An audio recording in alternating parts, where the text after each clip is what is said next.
Welcome back to What Arty Noobs with General Disturbance. This is the front end of an Strv S1. It's the Tier 8 Swedish premium tank destroyer, and it's located on the north spawn of Province under the command of Tanker 333-1. Now I can see a mark of excellence on his barrels, so I suspect that Tanker is going to give us a display on how the S1 can perform. There's also a check flag on, I think that's a check flag, on the top of the wedge. So I think I know where Tanker 333 comes from, but or which country it comes from. Oh, made his way through the through those arches, and he's now in a position to shoot. And first target's turned up. It's a AMX 150 100. Fires around in, gets the engine bay, 384 hit points. Good shot. Now the Strv S1 is a prototype for the Strv 103B. He fires around in there. I think he hit the building. It's normally so accurate in siege mode. Oh, took a big hit from the Strv on the other side of the valley. He needs to get out of there because otherwise he's going to get another hit very quickly. I'm pretty sure that other Strv was looking to put another shot into him. I'm not sure he can get a shot from that angle, that position. He's gone unsighted, and he's now looking across back at the same tanks again. Now the Strv might try and put another round into him the moment he fires. All he can see is the gun of that T30. Can't see the FCM 50 ton at the moment. There's the Borsig. Might be able to get a shot into him. I think he's crossing right now, actually. He's just unsighted. Yes, he is. Oh, it's a T10. He fires around him, but he needs to get out. He needs to get out, otherwise the Strv will try and get another shot into him. T10's pulling back. Can't see him, but it's at such a long distance.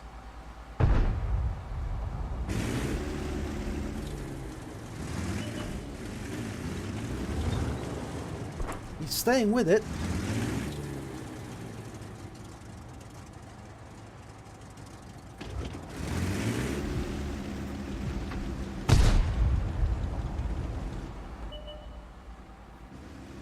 Okay, there's the AMX 50-100. He put a round into that and he finishes him off.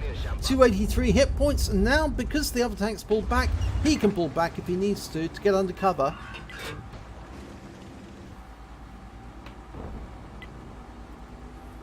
T10. Ooh, took 414 hit points in his engine bay. He's not going to be happy about that. Right, now he's being shoved from behind by that Carnarvon, who's not very friendly. He's pulling back a little. Carnarvon's being a bit silly. You don't try and shove somebody or even hold them in place. He fires around in that Scorpion, but the Carnarvon is being a little bully and trying to push him out of position. Well, he's the one who's got the shots. And the Scorpion's dead. Now he's going for the Strv. That Carnarvon is being a flaming nuisance. He is a noob, we can see that. And the T26, he misses that shot because of the interference from the Carnarvon. He had to take it rather hastily and lost the chance to get the T26E4. There's the T26 again. He's been tracked. I think he was tracked by the Carnarvon actually, but he gets a shot into the turret. There's the Strv S1. I think that may have been the one that hit him earlier, but he's lost sight of him, so he can't shoot.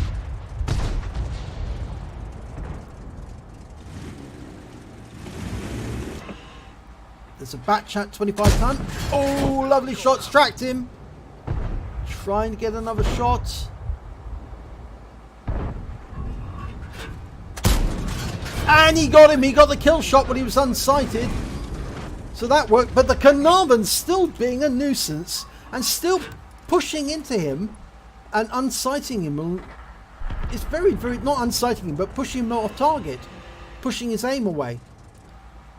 If that Carnarvon's not careful, he might end up with a round through him to immobilise him so that Tanker 333 can get more shots. You see he's blocking Tanker 333 from taking shots in certain directions. You see, Tanker 333 cannot get a shot to the south because the Carnarvon's in the way. He needs to learn his manners, this Carnarvon. He is actually being a nuisance. There you see he's actually now almost barrel blocking.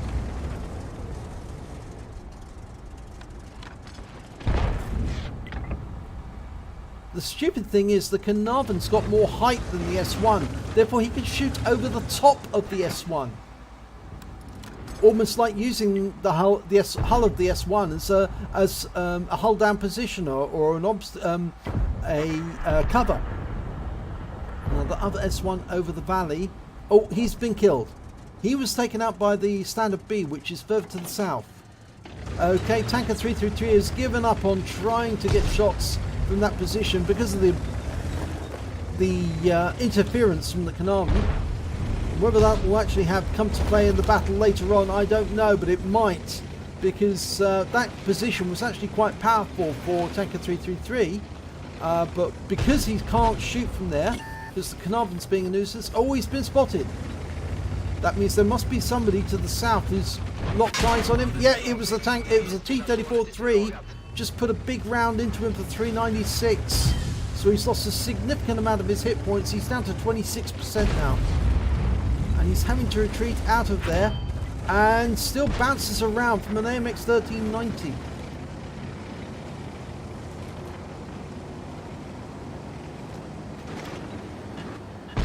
Now there's a T-54 Mob 1 there. But unfortunately, I mean, he's just done the same to that Mob 1 that the Mob 1, the Carnarvon did to him. He actually bumped into the Mob 1. But he's decided to pull out. Obviously, he's being the gentleman here and agreed that, you know, he shouldn't really bump into somebody while they're trying to aim because that ruins their shot. And that shot could be crucial to the end of the battle. He's decided to go back into the bushes at the very back of the map and try and hold out against these enemy tanks. They are advancing. And he's trying to find the right position in front of the Arty to protect them. There's that Carnarvon again. And now he's blocking the shots at the other end of the map.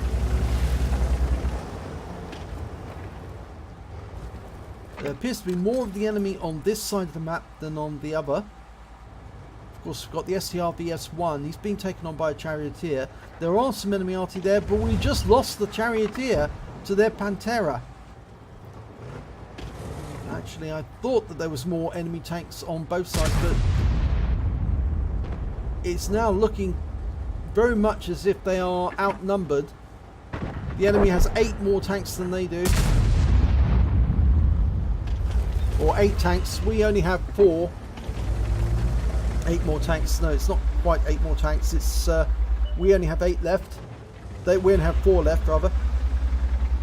Right, Borsig coming up. Trying to come up the pass. T-54 Mob 1 trying to stop that. Oh, T-34-3. This is the one that hit us earlier. We're auto-aiming. 454 hit point. 459.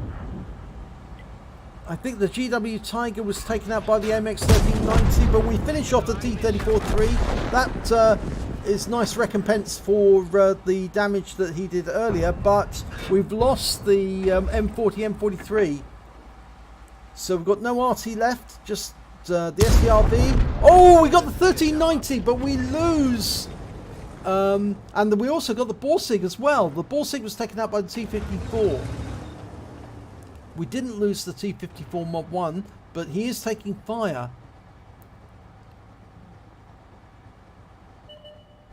Okay, T-30. Big hit, 423. High caliber. T-30's manoeuvring away. He knows he's being spotted from this end, and another round goes into his lower plate. 357. We've lost the T-54 Mob 1, so he's now all alone. Can he survive against 5 enemy? Well, he takes out the T-30. And the enemy is capping, so he's going to have to go to the edge. Or are they? No, they're coming up this way. And that's either going to be the Strv S1 or the P44 Pantera. I think it's going to be the Pantera. Of course, the only other two are their Arty. They've got an M40 and then the Batchat 155. And there's the Pantera. Going for the engine bay. 433. Bounces around.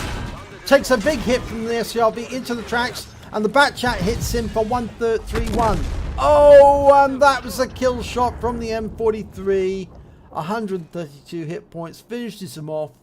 Unfortunately, he couldn't escape the attentions of that M43 with the 8-inch howitzer. That was a defeat, but he was doing rather well. If he'd finished off the Pantera, then he could have probably taken on the S1 face to face, and that would have just left the Arty. So he was on for a Calibre. He could have got it, but unfortunately it didn't work out. So let's have a look at the end of battle stats. And it's an ace tanker for Tanker 3331 in the STRV S1. He also picked up a bruiser medal for getting at least 5 critical hits. He got 9. A fighter badge for getting at least 4 kills. He got 5. A fire effect for doing more damage than the hit points to his own vehicle. And lastly, he got the high caliber. He dealt the most damage in the battle overall, and he certainly did it very effectively. And he probably would have scored an even higher total if that Carnarvon had not been interfering with him at that firing position, because I'm sure he would have been able to damage some of the tanks that were further south or to the south, which the Carnarvon was preventing him from aiming at. So let's have a look at the team score. Well, highest damage, 5,203 hit points. He managed to get 5 kills as well. Highest on his team. Same on the other team was the M43. He actually did a very good job with 2,224 hit points. He managed to get the highest base XP on his team of 905, and that's pretty good because it's higher than all but 2 of the enemy team, and the highest score they managed to get was 1,054 for the M43 and 925 for the Strv S1 on the enemy team. That was the same Strv S1 he was trying to shoot that was behind the buildings. So if we have a look at detail report, he fired 19 rounds, got 16 direct hits, 15 penetrations. Shows the penetrating power of that gun is pretty good. He didn't get that many bounces, in fact only 1 bounce. He managed to do damage of 5,203 hit points, of which 2,940 were at more than 300 meters. He received 9 hits during the battle. Only 2 of them were penetrations. 7 were non-penetrations. They were bounces. And he actually received 2 hits as a way of splash damage. And unfortunately, the last one was fatal because that was the M43, the 8-inch howitzer. He blocked damage of 960 hit points from those 7 non-penetrations. That's quite a lot. He spotted 2 enemy vehicles. He damaged 10 of the enemy, 2/3 of the enemy team, and killed one third of the enemy team, 5 enemy vehicles, and did damage assistance of 2,016 hit points.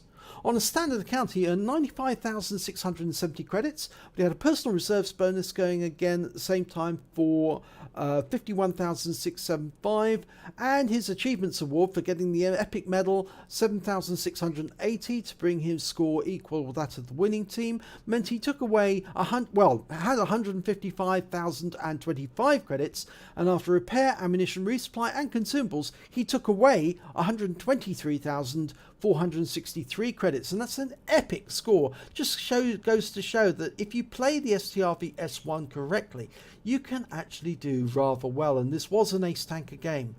He managed to get 905 base XP, got 498 for the Epic's Achievements Awards, and his bonus was 140 XP for being a premium vehicle.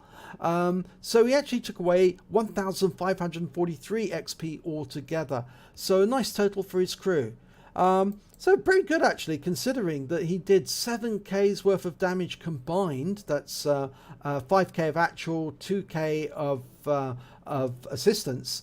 Got an ace tanker and a high caliber, but unfortunately just couldn't win against so many opponents at the end. Just ran out of luck, I suppose, really.